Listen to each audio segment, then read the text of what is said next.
Welcome back, fellow botanists and occultists alike, to episode 3 of Strange Horticulture. We finished our last episode by closing for day 2, and unfortunately last time we've had a couple of setbacks where we got a few of our decisions slightly wrong, so for the first time we saw an increase in arising dread. But a bit of a story has started to form and develop. We understood that a murder has happened, a sisterhood of witches, allegedly, witches in the near woods, have lost their leader, and we have supported them by identifying that this death occurred through poison. We used one of our plants to get that hint, but then we were quickly ushered out of the place again before we could essentially investigate any further. We've also had the first rather unpleasant person come to the shop, the local barrister, Isidore Burbage, a bit of a mean guy, but seemingly very rich. So we've helped him out twice, actually. And yeah, we also started to label quite a few of our plants, so we have a really nice overview now. And we uncovered that if we need to increase this bar for the will to explore, we can water our plants, and that will actually build up that bar. And it's currently flashing, so we technically are ready again. But let's end the day and see what day 3 has in store for us.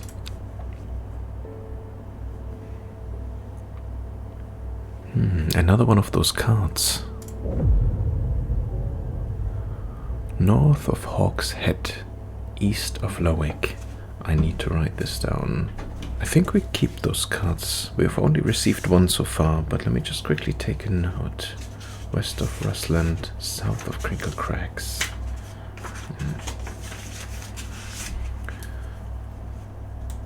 North of Hawk's Head. And east of Lowick, west of Rustland, south of Crinkle Cracks. The book both fascinated and terrified her in equal measure, and after studying it for some time, she reached a decision. She would never use the power she had discovered. She would hide the book where it could never be found. I wonder if that's a hint towards where that book is stored away. Day 3. Sunday. Yes, we keep the card. Now, where did the other one? This one was the other one, the first one. Row H, the third river. Row H. 1, 2, 3. The third river. Row H, the third river. If we go in here, so row H and 1, 2, 3.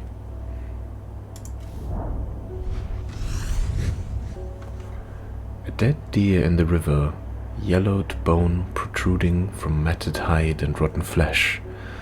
Death for one provides life for many. Oh, and we find a plant. Collect. New plant acquired. Very similar to this one. Let's put them next to each other, but also some distinct differences. The stem, the leaves, and of course the color is slightly different as well. Okay, that's interesting.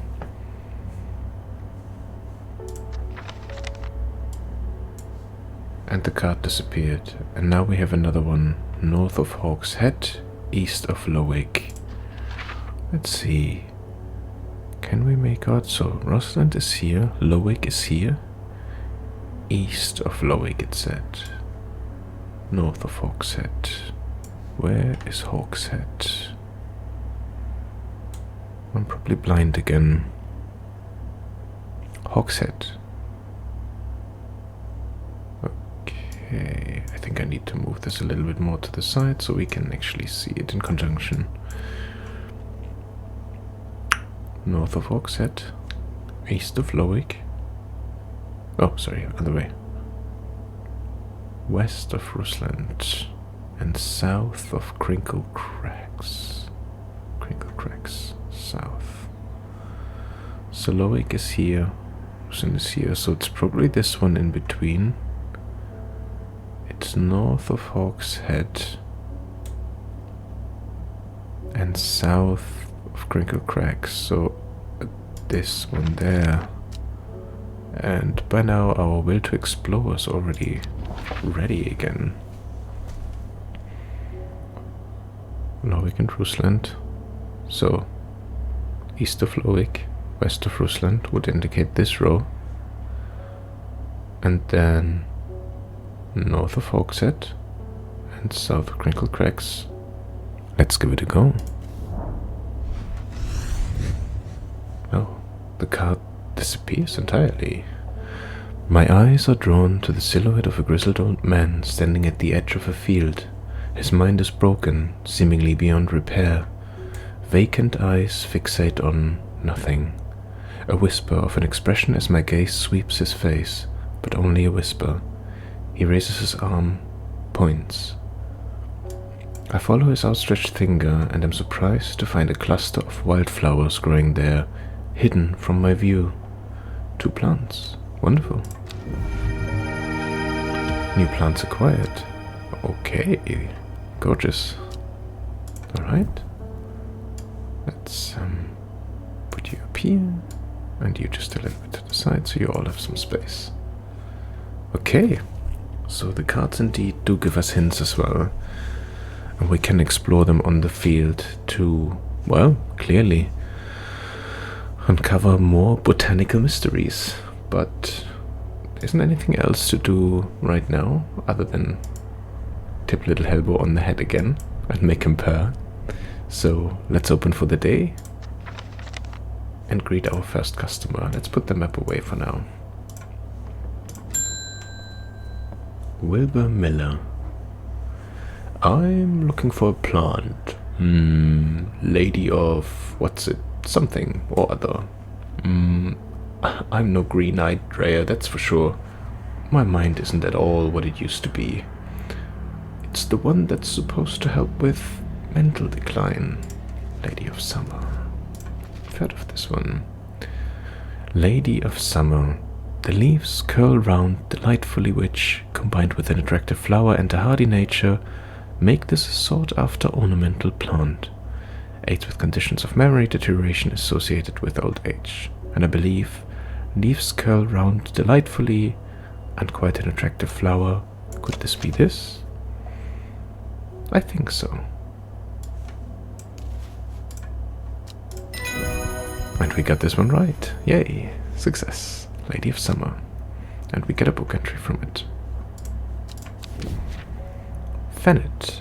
Acutus minor. Chewing the tough root of this plant is said to ease gastric distress and reduce anxiety. It has long, soft leaves. I believe we've heard this before. I think on day 1, wasn't this the plant that the guy who had to go around the forest go because the sisterhood was blocking the way? I think it was Fennet. I think he wanted something and he traded it in for Fennet. Now, let's first put a label on the Lady of Summer. Quite aptly. Lady of Summer. Okay. And then, if only I could recall, I want to say it was this one, but I really am not sure. Fennet. Chewing the tough root of this plant. It has long, soft leaves. That's... The leaves are quite soft. I think this was it. I might be wrong, but I do believe this was the Fennet that he had brought us. So, you know what? On the off chance of being wrong, at least we have a label on it. We can always change it if we really got it wrong. Alright, let's greet our next customer. It's David Schaefer again, our friendly postman. They're saying the Arda's been killed. I know a lot of people don't trust that sisterhood, but it seemed to me the Arda always looked out for the less fortunate. And he's got another letter. Let's see if it is from our good old friend, Amos Duncan again. Yes, it is. The cold is too much to bear beyond the gap. I was forced to turn back. I would advise against it, but if you are determined to explore Great Gable, be sure to take precautions. Knowing you, I'm sure you'll have a plant up your sleeve that can keep you warm should the weather turn against you. Warmest regards, Amos Duncan. The cold is too much to bear beyond the gap. I was forced to turn back. If you are determined to explore Great Gable, be sure to take precautions. A plant that keeps us warm. How would we go about this? We could go through. I don't think we've seen one, so let's assume that all the ones that are ticked off we won't need. Farmer's Worry. Grants great strength for short periods at the expense of severe fatigue. No, I don't think it's strength. That was something to do with warmth. Aguria. No. Bishop's Resolve. It can seem to draw light in. No, that's also nothing with warmth. Brimlock. Oh, those suffering from hypothermia can be rescued by a draught made using leaves from the Brimlock plant. It has a warming effect that protects against extreme cold. When conditions are just right in the cold of winter, Brimlock produces small yellow flowers. The leaves are waxy and tough. Small yellow flowers. The leaves are waxy and tough. Do we have anything that resembles this? So we may have to wait until we find the right flower. Tastes like rough glass paper.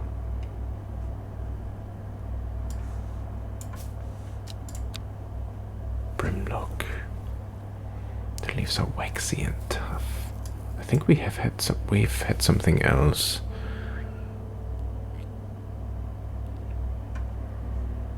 Could it be this one? Smooth, waxy leaves. It says specifically waxy and tough, but look at the leaves. Doesn't this look a lot like this? Like this precisely?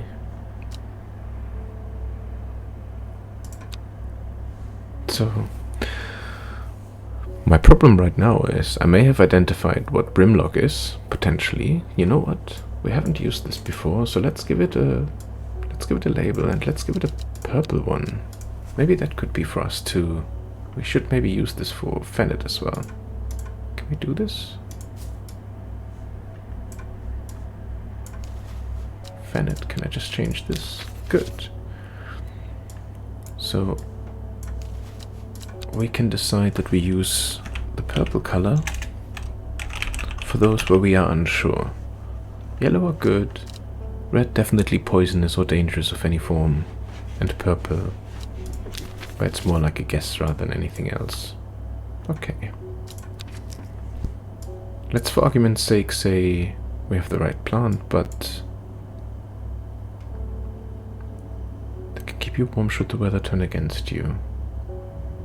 Well, let's look where the Great Gable is. Great Gable. I'm assuming something north? Great Gable. After several hours of arduous hiking and scrambling, I am still some distance from the summit. I am freezing cold and ready to head home. I should do the sensible thing and turn back down the mountain, unless...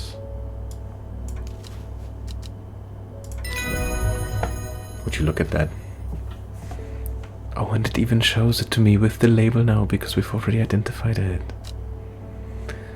I push on, no longer feeling the cold, and am presently rewarded. Okay, first we get a book entry. Sunset Mounttrap, Solis Ocassum. Looks like another mushroom. The sunset mountcap is a type of fungus with domed caps, sometimes called stinking mountcap as a result of its unpleasant odor. It is thought to deter unwanted souls and spirits from entering the home and is often placed in doorways. It is mildly toxic to humans and should not be eaten. Interesting. Unpleasant odor. Was that this one? It smells strongly of soured milk. Bad enough to make my eyes water. Could be this. Anyway, let's see which plant we're being rewarded with. Another fungus. No.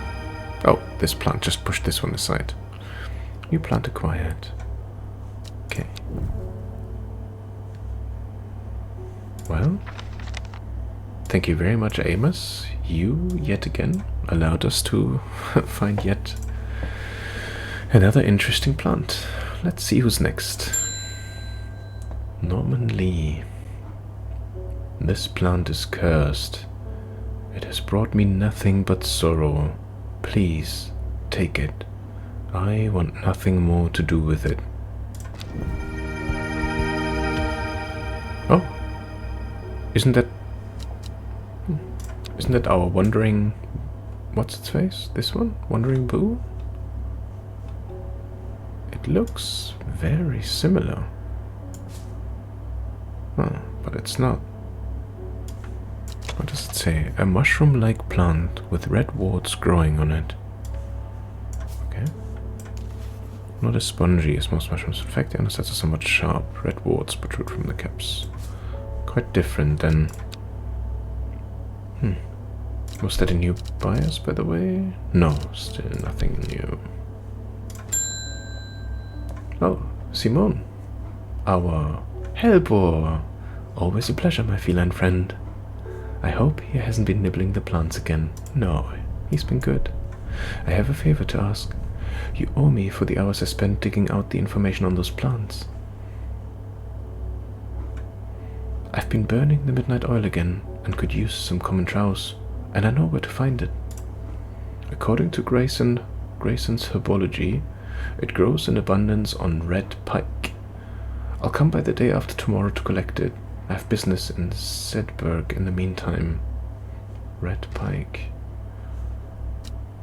Here, take this. Let's collect the book entry. Common trouse. Despite being described as common, the trouse can in fact be quite tricky to find. However, it is known to grow in abundance on the slopes of red pike. Nobody knows why. Its leaves have been used for centuries as a balm against eye strain. Oh, and because she's doing long hours, she obviously needs something for this. Okay. Simone. Simone loves books and reading. She's also irritatingly organized and has begun the overwhelming task of rearranging the library at Ambleside. Her new system works, but it will take years to catalogue every book, scroll, pamphlet, and diary. In the meantime, every day yields new discoveries, buried fragments of ancient knowledge resurfacing to the light like arrowheads to archaeologists. Nice. Okay. So she was the one that at the very beginning already called us over because she found entries on 2 of the plants that we had. Okay, I just need to find again red pike. It grows in abundance on red pike. Well, red pike. Oh, actually, the Will to Explore is full already, so let's have a look if we can see... Well, there it is, red pike. I enjoy a pleasant stroll up the fell. The going is easy, the weather agreeable, and the views majestic. I do not have to look hard to find what I am after. Oh, wonderful. New plant acquired. And she told us already what this was, right? So let's put this in between and we can label it. I just need to see it again. What did she say? The chat log was underneath here. Oh, sorry, I'm not clicking it right. I could use some common trouse. Okay, common trouse. I just want to see. Common trouse. Common trouse. Its leaves have been used for centuries as balm. Pop. no flower, sparse leaves. Well, yeah, let's label this right away. Common shrubs. Okay, just in case. Okay, let's see who's next. Verona Green. I think we've had the pleasure. I'm not sure anymore. When you work with the occult, I find it pays to uphold a certain image. If you're going to be accused of performing witchcraft anyway, it doesn't hurt to put on a bit of a show every now and then. Let the punters know what I'm capable of, sort of thing. Cheeky old lady. Long story short, I may have threatened to turn a small boy into a toad, and the little bugger called my bluff. Okay. Oh, don't look at me like that. You know what little boys are like. I can assure you he deserves to be turned into a toad.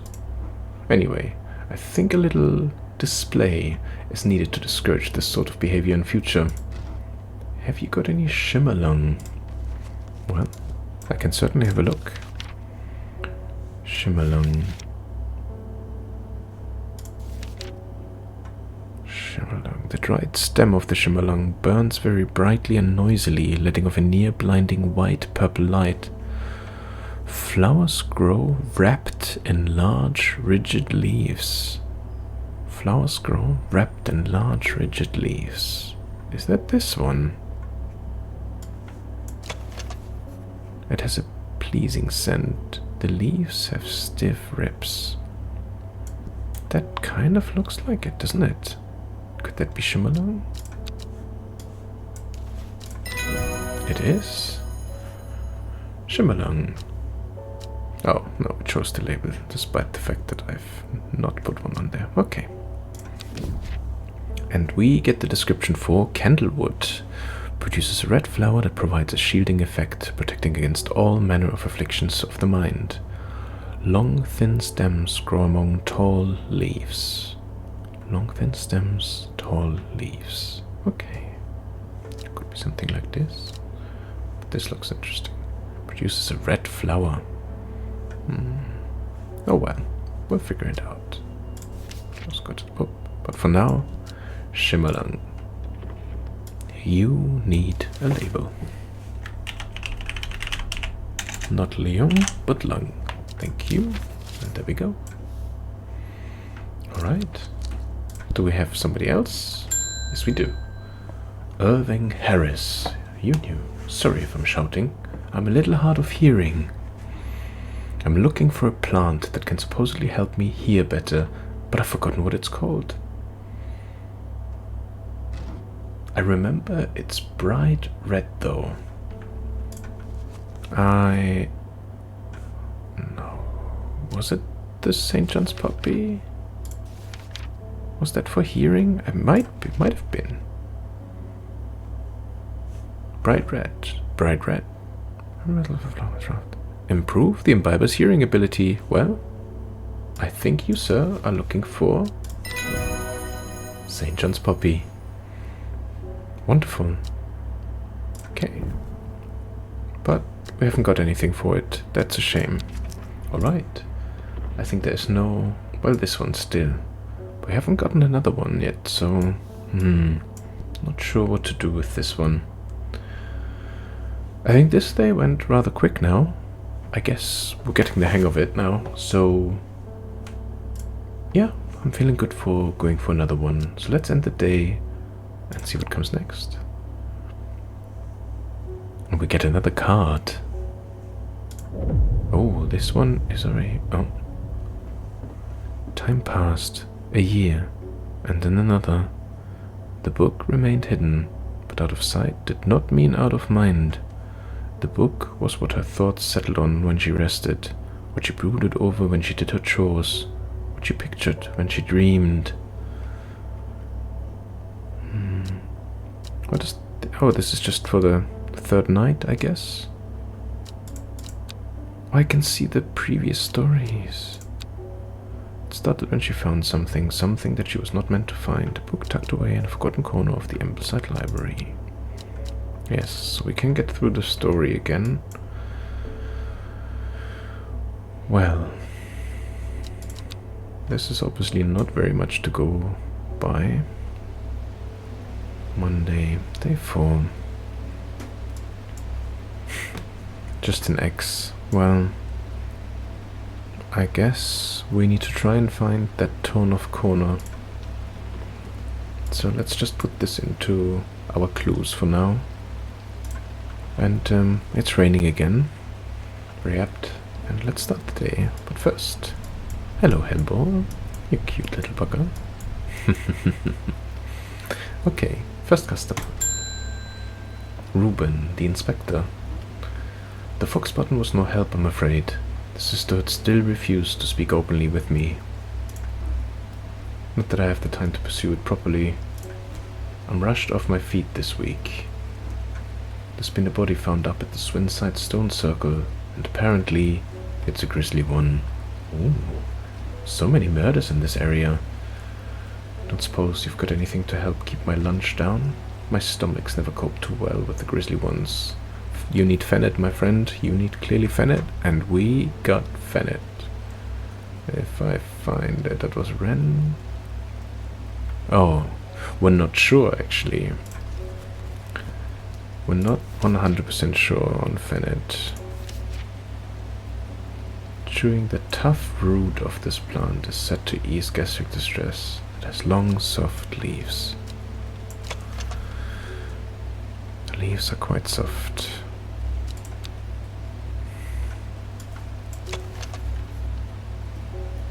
No. We'll give it a go, at least then we know for sure. And there we go. I should have done this right off the bat when the guy brought us the plant, but obviously at that moment I hadn't fully registered how this works, so... Okay, Fennet. We can change this to yellow in a second. Collect. Witch Fig, Striga tenuis. A plant that is said to have many uses, including easing the symptoms of infection, soaking up moisture, and detecting the presence of certain compounds. It is also well liked by butterflies. It has similar leaves to the fever kiss plant, which is often confused with. Okay. Okay. No, I just want to, well, I guess I need to just put the labels on there again, and just do this. Okay. Fantastic. I just want to see, what was the area that he said?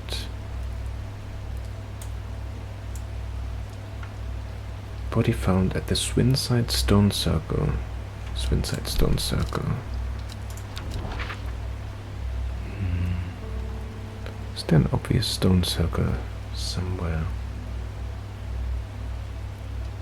Oh, here. Swinside Stone Circle. I don't really have a reason to go there at the moment, other than him telling me about a body that has been found there, so... I mean, the Rising Dread is empty again, so I guess not making any more mistakes has helped reduce this. But I'm also very cautious now of just stepping out if I don't really have to. So I'm just gonna wait. If the story is gonna lead us there, then we can do this at a later point, I guess. Mr. Schaefer again, our postman. Hello. Good morning. Verona Green handed me this for you. She seemed in a good mood. Alright. Verona Green. I meant to tell you this yesterday, but it slipped my mind. I discovered a plant on a recent trip to Grisdale Forest, just northeast of Rosland. It was like nothing I've ever seen before. I would have brought it back with me if the sisterhood had given me a moment alone, but they seem overly protective lately. Kind regards, Verona Green. Just want to have a quick check. That was Bethany, right? Oh, and this was Verona Green, the occult scholar. Verona has been studying the occult and the mysterious for many years. It started as a hobby, but gradually grew into an obsession. She haunts the boundary between truth and tale, seeking out the knowledge that others recoil from. She also brews a lovely cup of tea. That is the most random fact so far, but I like it. Okay, so let's just look at her letter. So northeast of Rosland, on a recent trip to Grisdale Forest.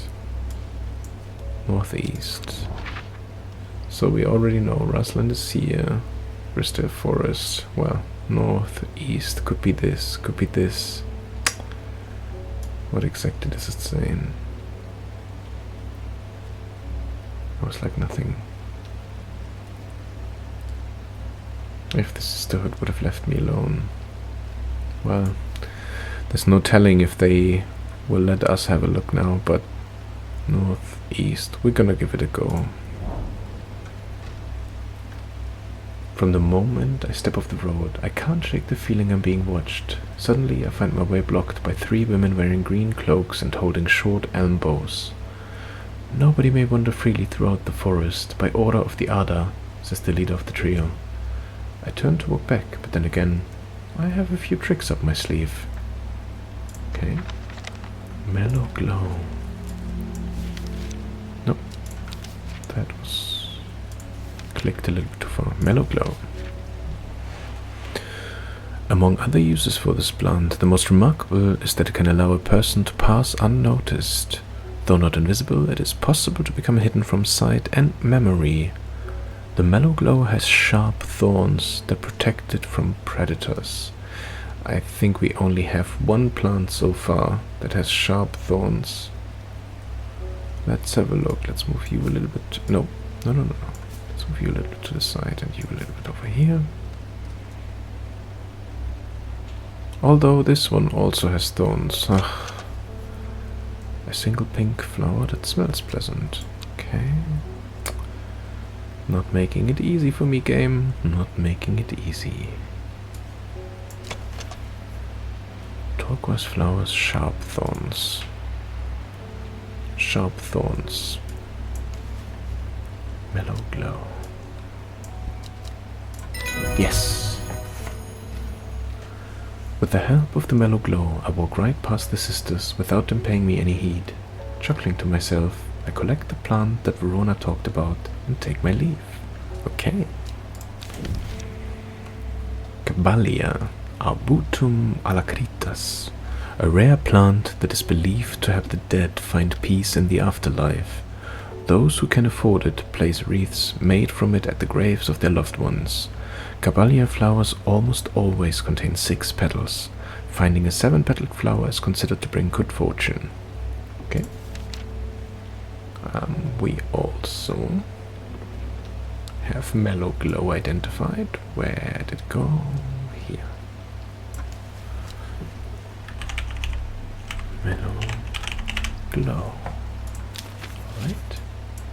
And we found the plant that Verona told us about. New plant acquired. Interesting. This one is ticked off. Can go into our archive. Map can go in here. And we can have a quick look. The bulb is quite firm and turquoise in color. The orange fruits have no noticeable odor. Okay. Not much to go by, but hey. Faye. How are we doing, Faye? I'm afraid. The camphor you gave me is helping me sleep, and I'm very grateful for it. But the visions are as strong as ever. The woman in the jade mask appears in my dreams every night. She screams at me, but I do not know why, and behind her that presence is always there, dark and dreadful. I don't know what to do. The dreams feel like a warning that I don't understand, a mosaic of color that refuses to come into focus. Some part of me wants to stare down that abyss, but I am afraid. Aquaria or Candlewood? We need to have a look. I know we just read Candlewood earlier. Burnt can enhance psychic abilities, strengthening the clarity of visions. And Candlewood, what does it do? Protecting against all manner of afflictions of the mind. Interesting. So we have a choice to make. Either we help her understand her visions and quite literally stare into the proverbial abyss, or we give her the candlewood and, well, potentially make the visions that she's receiving go away. But I wonder if there's anything in them.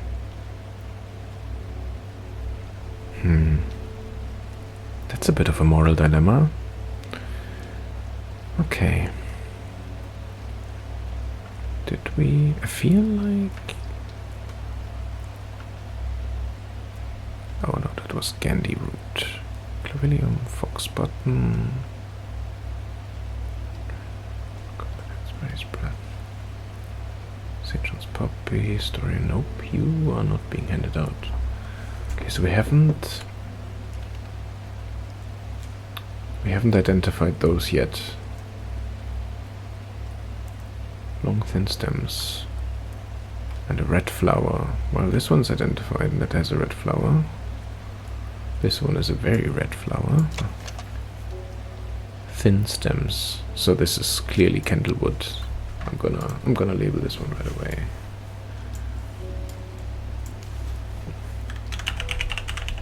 Candlewood. Okay, and then the other one was aquaria. When burnt incense made from the woody stem. Light blue flowers, like rounded tufts of gentle lamb's wool, characterize. No, that was lemon dandy. It was harlequin blue.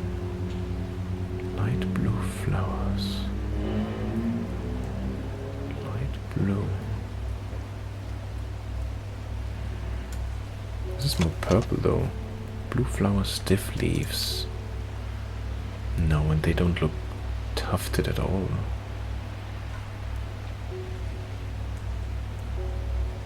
Rounded tufts of gentle lamb's wool.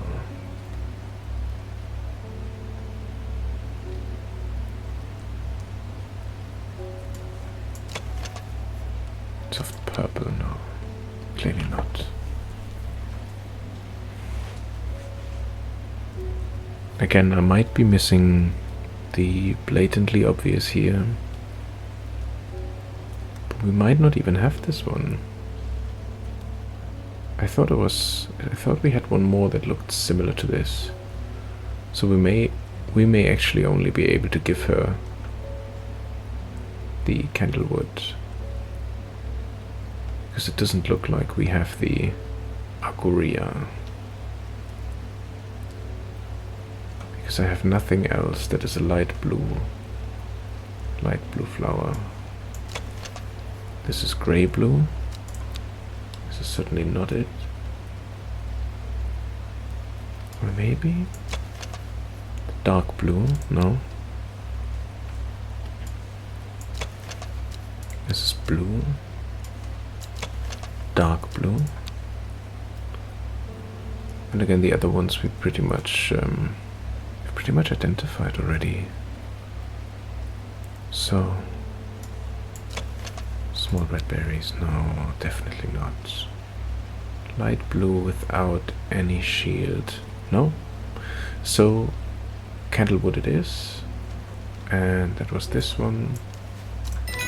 So there we go. And I think we're doing the right thing. We don't want to enhance her abilities, because who knows what will happen.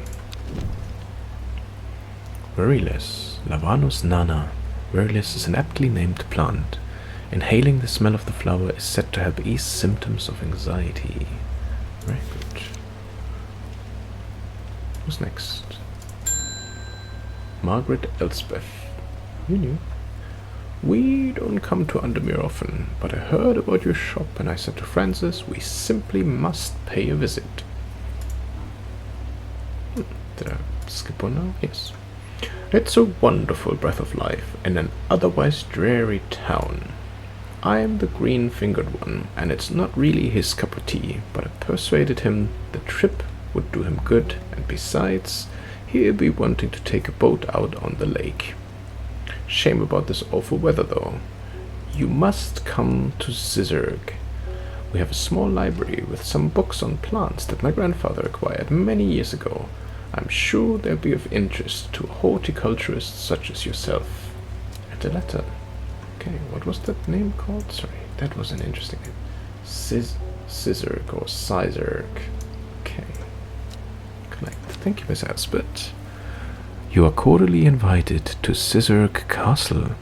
Lord and Lady Elspeth. Royalty. Are they in my bios now? They are not. Okay. Let's have a look then. A castle potentially.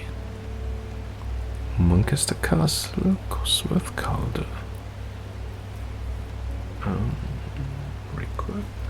No, Sedberg. It was Scissork Castle. Well, let's head there. I am greeted enthusiastically by Lady Elspeth herself. She's very talkative and has many questions on horticulture that I do my best to answer as she takes me on a tour of the gardens. Oh, you must take a sample of this back with you, she exclaims, pointing out a plant that I do not recognize, but before I can stop to take a look, she has already whisked me on to the next. And this one too, she says. I'm quite exhausted by the time we make it to the library, and I don't have the time to make as thorough a study as I would like. Nevertheless, I am able to find an interesting entry that I note down. Don't forget these, Lady Elspeth cries as I make to leave. She thrusts the plants from the gardens into my hands, and I thank her warmly.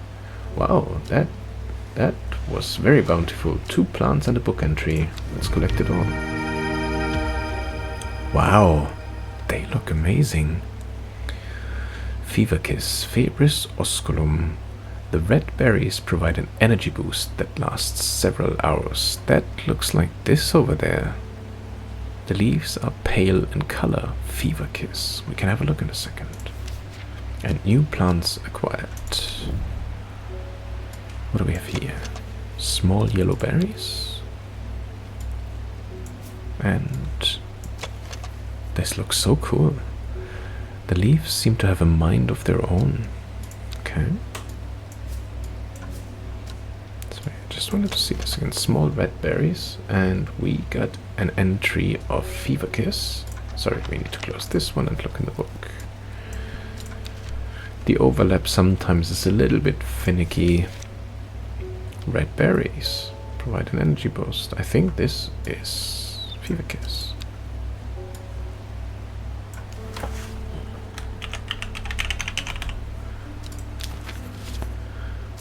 Okay. This can go into our archive because we've been to this castle. Francis Aberton. I'm looking for a plant with yellow flowers and coarse leaves. It helps with my heartburn. I think we know what you're looking for. Yellow flowers and coarse leaves. Was it candy root? Leaves are coarse to the touch. Let me just double check. Candy root. Plant with medicinal properties that can aid digestive troubles. Yep. Care must be taken, however, leaves can be irritant, only the petals are safe. I wish I could tell him this, but I hope he knows. Plant identified. Alright. Nothing else this time around, okay. Selena Scott. They're saying Blackcomb is haunted now. Bradley Miller told me he saw a ghost of a huge deer, antlers and all, but then Bradley Miller also says he can talk to squirrels. Well, either way, there's something evil in them hills, and I'm not taking any chances. Or for what happened to that poor young man up at Swinside. I've come for some stinking mountcap. Stinking or sunset mountcap. Yeah, I think it's one of our fungi. Sunset mountcap. It's a type of fungus with domed caps, sometimes called stinking as a result of its unpleasant odor. It's thought to deter unwanted source spirits from entering a home. Yeah. Unpleasant odor. Doesn't say anything about the odor. And domed caps. Those are more pointy caps. What else? This one? Nope. No odor. And we know that this one already is the Wandering Boost. So, we are going with this one. And we call it Sunset Mount Cap. Not the Stinky Mount Cap, purely because this is what it's called in the encyclopedia, and I find this easier. There we go. Book entry. Henchuk. Maculosus retinentia. The fruit of the henchuk can have startling effects on memory. Even a small dose can result in short-term memory loss, but in larger amounts it has been known to cause severe amnesia. The tuberous bulb has an unusual structure, growing in bursts that give it a striped appearance when cut open. When the outer layer hardens and turns blue-green, it is ready to harvest. Interesting. Okay. Was there a buyer's entry for that lady? No, there wasn't. She had so much to say, and also about a poor soul somewhere, but that was too much for me to just memorize everything. But that's fine. This is another day successfully closed. We haven't got anything wrong this time around. We've uncovered quite a bit again. If we're looking into our book, it's growing steadily. The second page now is almost full, and we're probably gonna go on the third one soon. It leaves me wondering again, what is the bigger picture? The artist's death clearly plays an overarching role in this game. We've had some encounters again with the Sisterhood, but only marginally this time round. But then there also seems to be this underlying thing. So again, we have Faye Swift, who clearly is prone to the paranormal, and we've met a completely new character, Verona Green, who, yeah, she's been studying the occult, but also seems to be, you know, a bit of a cheeky old lady, so don't mind her. And luckily on those 2 days now, we've not been visited again by Isidore, the bugger who doesn't even like poor Helbor. Alright, but I think this is a really good place to pause again. I feel we've made good progress, and I'm looking forward to see what happens next. I hope you enjoyed this little journey again into the world of botany, into strange horticulture, and it would be my pleasure to welcome you again on the next one. But until then, take care and look after yourself. Bye.